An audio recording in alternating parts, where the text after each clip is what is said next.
Hello friends, आज हम लोग बात करने जा रहे हैं जावा स्क्रिप्ट रिड्यूस मेथड के बारे में। तो reduce method execute A reducer function on for the array elements. जो आपके एलिमेंट्स होते हैं उसके लिए आपका रिड्यूस फंक्शन क्या कहते हैं, इटीरेट करता है। तो reduce method return a single value. जो आपका रिड्यूस मेथड है वो सिंगल वैल्यू रिटर्न करेगा। The function accumulate the result. जो आपका रिजल्ट होगा वो एक्यूमुलेटेड वे में होगा, चाहे प्लस हो चाहे माइनस हो या भी और कुछ भी हो। Reduce method does not execute a function for. आपका जो फंक्शन होगा, कॉल बैक फंक्शन होगा, वो एम्प्टी एरे के लिए एक्सिक्यूट नहीं करेगा। The reduce method does not change the original array. जो आपका ओरिजिनल एरे है उसके लिए उसको वो चेंज नहीं करेगा। चलिए फिर से स्टार्ट करते हैं। तो हमारे पास डाटा करके एरे है, इसमें रिड्यूस मेथड ले लेते हैं। रिड्यूस मेथड के लिए एक कॉल बैक फंक्शन होता है, दैट इज द सम। जैसे इसमें हम लोग सम ले लेते हैं, फंक्शन बना लेते हैं सम के नाम से। Function is some.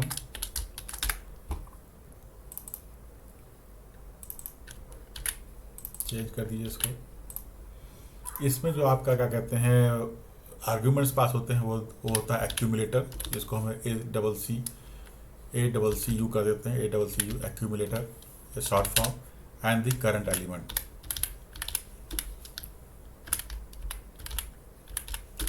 ओके, यहाँ पे आपने ये पास कर दिया। और इस जो एक्यूमुलेटर की वैल्यू होती है उसको भी हम यहाँ पे सेट कर सकते हैं। तो जो उसका सेकंड पैरामीटर होगा रेड्यूस का, वो उसका क्या कहते हैं डिफ़ॉल्ट वैल्यू होगी एक्यूमुलेटर की। जैसे यहाँ पे हम लोग 0 कर देते हैं इस समय।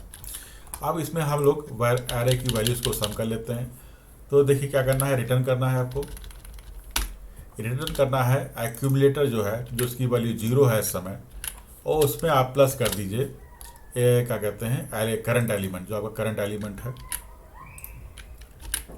तो करंट एलिमेंट के अंदर आपने इसको एक्यूमुलेटर को क्या कहते हैं सेट कर दिया। अब क्या होगा कि आपका 11th, पहले एक्यूमुलेटर की वैल्यू 0 है तो ये 0 होगा, फिर उसमें 11th ऐड हो जाएगा, फिर 2 ऐड हो जाएगा, फिर 3 ऐड हो जाएगा, फिर 4 ऐड हो जाएगा, 5 ऐड हो जाएगा। तो देखिए चलते हैं, देखते हैं ब्राउज़र में ये क्या हो रहा है।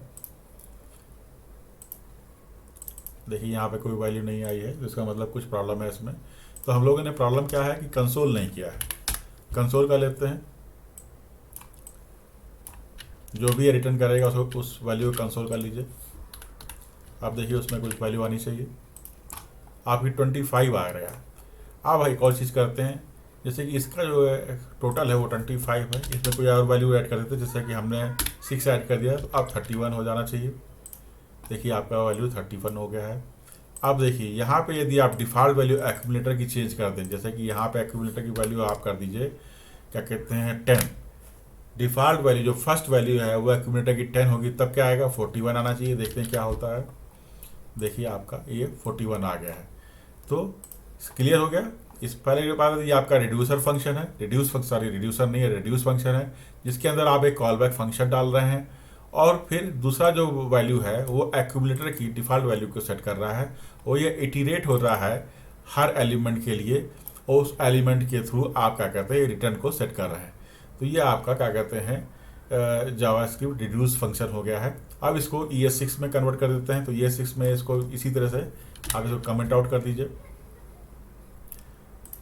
और इसको कंसोल लॉग को भी थोड़ा सा चेंज कर देते हैं। इसको लेट कर देते हैं, लेट। जैसे यहाँ पे एक्यूमुलेटर है उसमें ऐड कर लेते हैं वैल्यू को, एक्यूमुलेटर में ऐड कर लिया है। और इसमें ES6 वर्जन का हम लोग यूज़ कर लेते हैं। तो आपका ये एनोनिमस फंक्शन हो गया, ये आपका फंक्शन स्टार्ट हुआ, ये आपका पहला, और ये आपका जो सेकंड वैल्यू हो गई वो आपका एक्यूमुलेटर की वैल्यू हो गई। और इसके अंदर क्या आएगा, इसके अंदर 2 पैरामीटर आएंगे। देखिए जिसमें यहाँ पे क्या था ACCU and the current element, इसको उठा लीजिए यहाँ से और यहाँ पे पेस्ट कर दीजिए। ये हम इसलिए कट पेस्ट कर रहे हैं कि आपको मालूम चल जाए कि ये किस तरह से सिमिलर है इस फंक्शंस के। मतलब ये ES6 में इसको कैसे आप क्या कहते हैं आइडेंटिफाई करेंगे अपने फंक्शन को। तो ये एक्यूमुलेटर हो गया, इसकी करंट वैल्यू हो गई 0, और करंट एलिमेंट डिफ़ॉल्ट वैल्यू हो गई 0, और करंट एलिमेंट आपका इटीरेट होगा।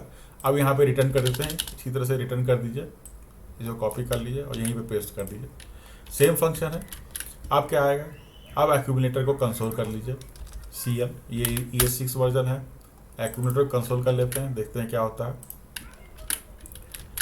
देखिए इसमें भी अब क्या वैल्यू आ रही है, दैट इज़ द 31 आ रही है। और 31 को यहाँ पे जैसे इसको हम केवल 1 पे कन्वर्ट कर दें तो देखिए क्या वैल्यू आती है। तो ये आपको सम कर देगा, तो सम करने के बाद वैल्यू आ रही है 21। और इसी वैल्यू में कुछ हम 21 में कुछ और एक और ऐड कर दें, जैसे कि 21 है 9 और ऐड कर दें 30 हो जाएगा। 9 ऐड कर दीजिए, देखिए क्या वैल्यू आ रही है, दैट इज़ 30।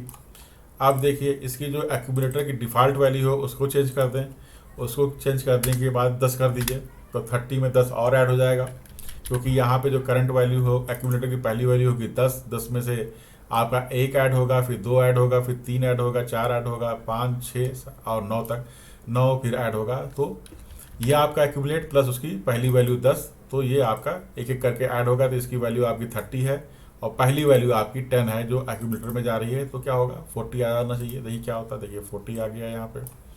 तो अब ये चीज़ आपको समझ में आ गई होगी ये किस तरह से यूज़ हो रहा है।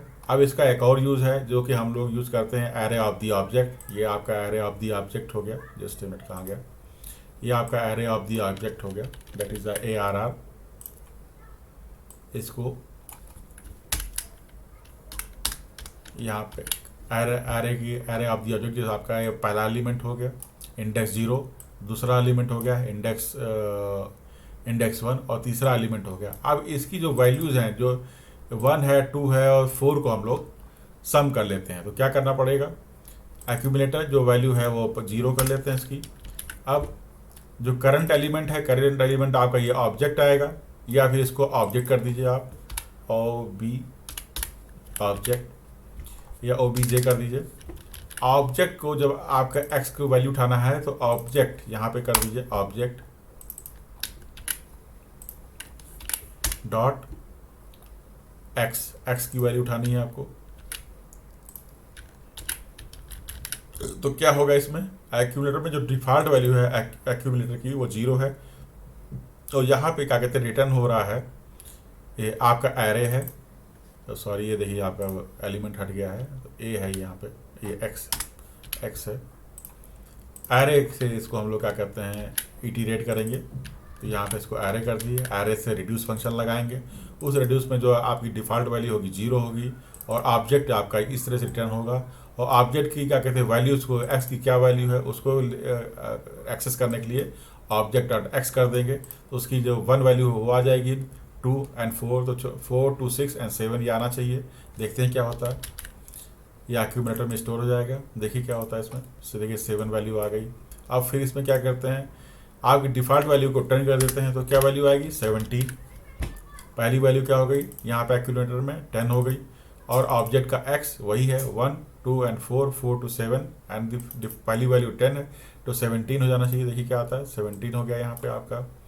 इसको 0 कर देते हैं और यहाँ पे आपकी कोई वैल्यू कर देते हैं 10, 2 और 1, 13 वैल्यू 13 आना चाहिए। देखिए क्या आता है, दैट इज 13।